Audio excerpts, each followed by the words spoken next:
Assalamualaikum warahmatullahi wabarakatuh dan selamat uh, bertemu kembali dalam perkongsian 10 minit. Anda bersama saya Jasrul Jamani Benjamian, merupakan pensyarah di Fakulti Kejuruteraan Elektrik Universiti Teknologi Malaysia dan juga merupakan director untuk SNI dan juga Prospek Lestari, salah satu syarikat spin-off company UTM. Hari ini saya ingin berkongsi dengan anda semua tentang skim baru untuk tarif elektrik. Apa yang kita perlu tahu? Apakah perbezaan dengan skim yang kita pakai sampai Jun 2025 ni dan juga apa yang baru pada tahun Julai 2025. Saya akan cuba terangkan secara ringkas supaya kita boleh lihat uh, perbezaan mereka dan macam mana kita boleh dapat benefit daripada skim baru ini. Okey. Yang pertama, sebelum kita pergi detail tentang skim baru, jom kita revise balik macam mana sebenarnya TNB kenakan cas kepada kita sehingga Jun 2025. So, kalau kita tengok dekat sini, sehingga Jun 2025, kita menggunakan kaedah blok tarif.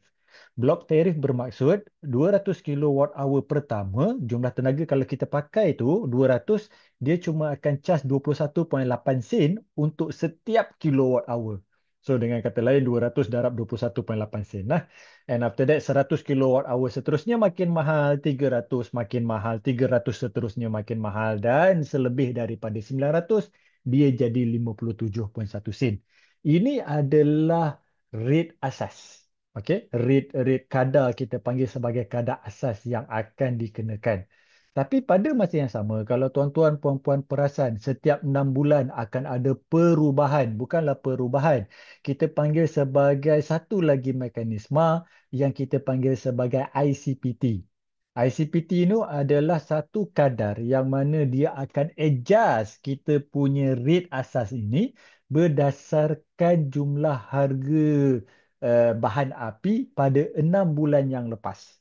Okey. So maksudnya kalau apa yang kita pakai Jun 2025 punya rate sepanjang daripada bulan 1 hingga bulan Jun adalah berdasarkan bulan Jun hingga Disember tahun lepas 2024. So akan ada adjustment pada kita punya tarif ni berdasarkan nilai ICPT. Okey, nama adjustment tersebut adalah ICPT. So apa yang berlaku sepanjang Januari sehingga Jun 2025 ini adalah kadar ICPT yang dikenakan. Untuk siapa yang guna 600 ke bawah, dia punya kadar akan dapat diskaun 2 sen. So dengan kata lain, kalaulah rate asas 21.8 sen, untuk siapa-siapa yang guna 600 kilowatt hour dia jadi 19.8 sen. Kalau dia 33.4 sen, dia jadi 31.4 sen. So kita nampak pengurangan sebanyak 2 sen untuk setiap 1 kilowatt hour. Banyak tu sebenarnya sebab kita akan darab dengan ratus kemudian.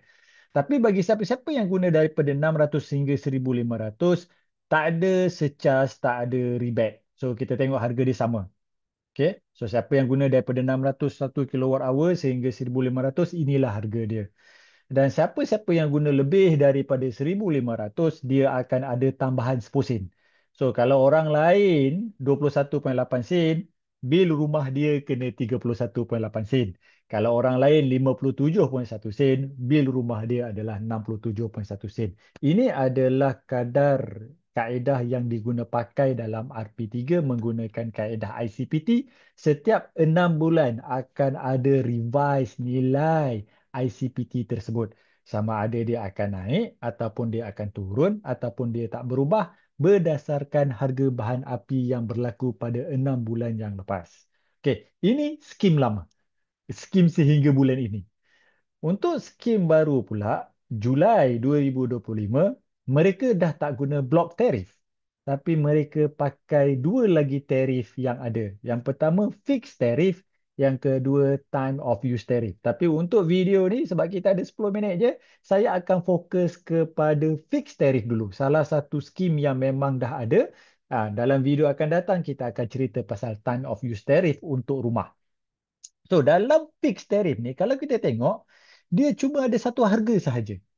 Okey, dia cuma ada satu harga sahaja yang mana setiap kilowatt hour sama ada kita pakai 600, kita pakai 900, kita pakai 1000 sampailah 1500, ini sahaja harga dia. Harga dia adalah 44.43 sen untuk setiap satu kilowatt hour. Okey. So, kalau kita banding, kalau sebelum ni kita pakai blok tarif 21.8 sen, tapi dia makin lama makin mahal. Betul, dia pergi kepada 51.6, 54.6, 57.1, tapi dekat sini dia macam purata lah. Kita nampak macam purata. Nanti saya akan terangkan lanjut. Okey. So kita nampak harga purata ataupun harga yang dikenakan untuk setiap kilowatt hour adalah 44.43 sen. Sebenarnya kalau kita tengok lagi murah kalau dibandingkan dengan tiga blok di bawah ni. Cuma dia mahal berbanding dengan dua blok di atas ni. Itu apa yang kita nampak secara umum dulu. Okey. So, yang di-offer adalah siapa yang guna 1,500 ke bawah adalah 44.43 sen. Siapa yang guna lebih 1,500, 54.43 sen. So, yang ni lebih 10 sen daripada yang bawah 1,500, which is sama lebih kurang apa yang ICPT kenakan dalam tarif sebelum ini. Okey, itu nombor satu perbezaan utama. Tarif lama, dia ada blok tarif. Dia ada setiap julat-julat tertentu. Tarif baru, dia satu fix tarif. Satu harga untuk semua kilowatt hour. Tapi mungkin ada yang tertanya, kenapa pula dekat sini ada tiga nombor? Kenapa dia ada cas tenaga, cas kapasiti dan juga cas rangkaian dan juga cas peruncitan? Okey. Dulu-dulu, bukanlah dulu, yang sekarang ni, sebenarnya harga-harga cas network ataupun rangkaian, cas runcitan dan juga cas energi, semua dia dah rangkum sekali di dalam ni. Dia dah compilekan sekali. Maksudnya kita bayar contohnya 49.6 sen, kita bayar kepada TNB yang akan asing-asingkan jumlah tersebut. So jadilah isu pertikaian. Orang mungkin tak nampak mana pergi duit-duit ni ataupun macam mana harga bahan api itu mempengaruhi kepada kita punya cas, maka diwujudkanlah, dipecah-pecahkan benda ni supaya kita boleh nampak. Oh, rupanya yang kalau kita bayar sebelum ni 44.43 sen, dia datang untuk cas tenaga 27 sen sahaja. Untuk charge capacity, capacity ni untuk kita pakai line. Contoh dia hantar daripada TNB di Johor Bahru contohnya, dari Pasir Gudang dia nak hantar ke Skudai. So capacity untuk line tersebut dia charge 4.55 sen. Rangkaian ni network. Yalah, which is line tadi tu lah. Dia pecah kepada dua, satu capacity, satu lagi rangkaian network, 12.85 sen. So ketiga-tiga ni dia charge berdasarkan kilowatt hour. So dengan kata lain, kalau nak mudah untuk kita faham sebagai orang normal, kita boleh faham bahawa kita tambah je tiga-tiga ni, jumlah semua adalah 44.43 sen. Berbanding dengan sebelum ni, harga kita berubah daripada 21.8 sen sehingga 57.10 sen. Dalam kes ini, dia cuma cas 44.43 sen. So, masih tertanya dekat sini, kan mahal ni, rugi siapa yang pakai sedikit. Sebab kalau dulu dia pakai sikit baru 21 sen, 33 sen, sekarang dia kena 44.43 sen. Okey, so saya akan terangkan pula seterusnya. Betul, dia lebih mahal, kita nampak dia cuma murah untuk siapa yang pakai banyak, siapa yang pakai sikit, 44.43 sen lagi mahal daripada 19.8 sen, lagi mahal daripada 31.4 sen. Tetapi eh, kerajaan ataupun TNB telah pun mengumumkan bagi sesiapa yang menggunakan di bawah 1,000 kilowatt hour, okey, dia ada rebate, dia ada diskaun, dia ada kita panggil insentif, insentif kecekapan tenaga untuk domestik dan juga time of use tarif dia bagi sehingga 1,000 kilowatt hour. Contoh, tadi kan kita kata harga 44.43 sen, betul? So dia kata kalaulah kita cuma pakai 200 yang pertama, dia dapat diskaun 25 sen, maksudnya harga yang perlu dibayar cuma 19.43 sen untuk setiap 1 kilowatt hour. So kalau kita bandingkan dengan yang dulu, yang sekarang ni lah, harga dia 21.8 sen, sekarang harga dia 19.43 sen. Kalau kita pakai sehingga 250, okey, dia akan dapat diskaun 24.5 sen, which is harga dia akan jadi setiap 1 kWh 19.93 sen. Masih lagi murah daripada 33.4 sen sebab dia dah masuk julat nombor 2 ni. Betul tak? So, kita nampak dekat sini kedua-dua harga ni jauh lebih murah daripada apa yang ada pada yang lepas. Sama lah juga kalau kita tengok 300 dekat sini 23.43 sen sebab kita ada rebate ataupun diskaun ataupun insentif 21 sen.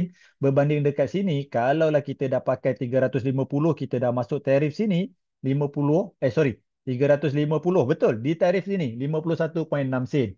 So, dekat sini kita boleh nampak dengan jelas, dengan kehadiran insentif-insentif ni, sebenarnya walaupun harga kita nampak 44.43 sen, harga ni hanya kekal untuk siapa yang pakai daripada 1,001 kWh sehingga 1,500 kWh. Bagi sesiapa yang menggunakan rendah daripada 1,000 kWh, mereka ada insentif dan insentif ni kekal untuk 3 tahun. Okey, kekal untuk 3 tahun maksudnya kita boleh nampak tarif ni murah jika dibandingkan dengan tarif yang sebelum ni. Kenapa dia lebih murah? Sebab harga penilaian pada RP4 mereka tengok harga asas bahan api lebih murah berbanding dengan RP3. Sebab tu mereka come out dengan base tarif yang lebih murah berbanding dengan tarif yang lepas. Sebab tu kita boleh nampak ada discount rate. Cuma cantiknya tarif kali ni, minta maaf lah lebih 10 minit sebab saya banyak benda nak terang kat sini. Cuma cantiknya dekat sini, kalau dibandingkan dengan yang lepas, kita berdasarkan blok tarif, yang mana blok tarif tu kita nampak blok tu agak besar, kan? Contoh siapa yang pakai 300 dengan siapa yang pakai 400 tak ada beza. Tapi dekat sini, kita nampak perbezaan siapa yang pakai 300, 350, 400, 450, 500 dan sebagainya. Harga mereka berbeza antara satu sama lain. Okey, itu yang pertama. So dekat sini kita boleh nampak perbezaan antara yang lama dan juga yang baru disebabkan base tarif kita murah walaupun mereka menggunakan fixed tarif 44.43 sen tapi mereka datang sekali dengan insentif ni yang membolehkan kita nampak masih dijaga kebajikan bagi sesiapa yang menggunakan tenaga elektrik yang sedikit. Okey, itu nombor satu. Poin nombor satu saya nak tekankan. Nombor dua, saya nak cerita tadi. Kalau ingat tadi saya bagi tahu tentang ICPT yang mana dia berubah setiap 6 bulan. Okey, ICPT sebelum ni dia berubah setiap 6 bulan dan yang lepas dia dapat rebate 2 sen. Siapa yang pakai 600, siapa yang pakai 1,500 ke bawah tak ada apa-apa. Dan siapa yang pakai 1,500 ke atas dia kena denda 10 sen. Bukanlah denda, additional charge 10 sen. Bila benda ni berlaku setiap 6 bulan dan dekat situ kita boleh nampak perubahan yang berlaku dalam tempoh 6 bulan tu akan dikumpulkan dan akan dia-charge sekali. Untuk kali ini mereka buat kaedah yang berbeza. Instead of kita pakai kaedah 6 bulan untuk kita kumpulkan dan kita charge kepada pengguna, mereka menggunakan kita panggil sebagai kos bahan api secara automatik AFA. Setiap bulan kita akan tengok kalaulah setiap bulan harga bahan api tu meningkat, pada bulan tersebut dia akan jadi mahal. Dan kalau pada bulan seterusnya harga bahan api mengurang, so bulan tersebut dia akan jadi kurang. So berbanding dengan dikumpulkan 6 bulan, kali ini dia akan revise setiap bulan. Tapi mungkin ada yang tertanya, okey, kalau sebelum ni ICPT berubah setiap 6 bulan tapi perlu mendapat kelulusan daripada pihak atasan, pihak kerajaan dan sebagainya. So macam mana AFA? Benda yang sama. Okey. Buat masa ni diberi TNB hanya dibenarkan untuk adjust AFA ni maksimum 3 sen sahaja. Maksudnya kita boleh adjust bawah daripada 3 sen, maksudnya antara plus minus 3 sen. So, kalaulah katakan harga bahan api tu mahal melonjak 100 kali ganda, contohlah. Okey. So, AFA kena naik kepada 8 sen contohnya dan mereka tak boleh naikkan kepada 8 sen disebabkan kalau mereka nak naik 8 sen mereka kena dapat persetujuan daripada kerajaan dan yang lain-lain badan-badan yang berautoriti. So, kita boleh beragampan macam ni. Untuk saya ringkaskan, kalaulah tadi kita ada diskaun rebate sebab saya lebih tertumpu kepada siapa yang menggunakan tenaga elektrik yang sedikit ni, adakah kebajikan mereka dijaga. So kalau kita tengok tadi ada diskaun untuk daripada 100 hingga 600, sebenarnya sampai 1,000 tau. Tapi sebab dia panjang sangat, So saya tengok daripada 100 sampai 600. So inilah harga rate. Harga asas sepatu 44.43 sen. Ini adalah rate terkini lepas kita tolak dengan diskaun ataupun insentif.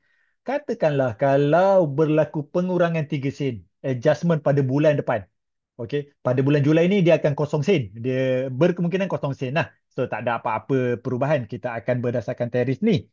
Tapi katakanlah kalau bulan depan dia kenakan minus 3 sen sebab harga bahan api rendah, dan inilah tarif baru yang kita akan ada. Which is 16.43 sen, 16.93 sen, lagi rendah daripada tanpa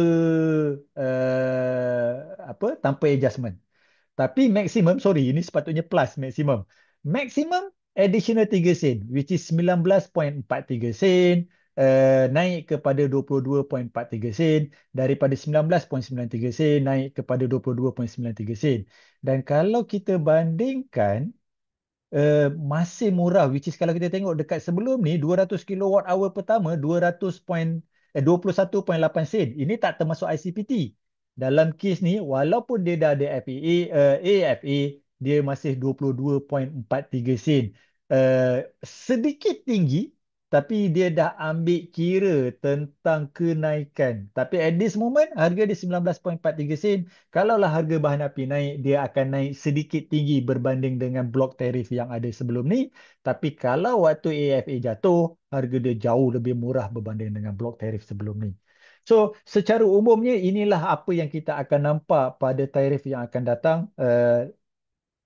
Saya secara analisis ni saya nampak betul lah apa yang TNB maklumkan, sebenarnya tak ramai pengguna yang affect, tak tak tak ramai pengguna yang terkesan disebabkan mereka pecahkan angka ni makin kecil, dan kita nampak masih ada insentif yang membenarkan walaupun kita guna satu tarif, fix tarif, tapi setiap pengguna yang menggunakan jumlah yang berbeza, mereka dapat insentif yang berbeza dan tarif tu berbeza.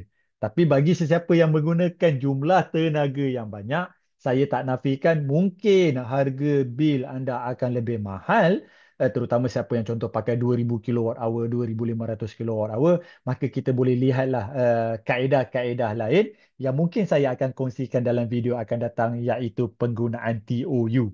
Di mana sebelum ni kita tak ada TOU.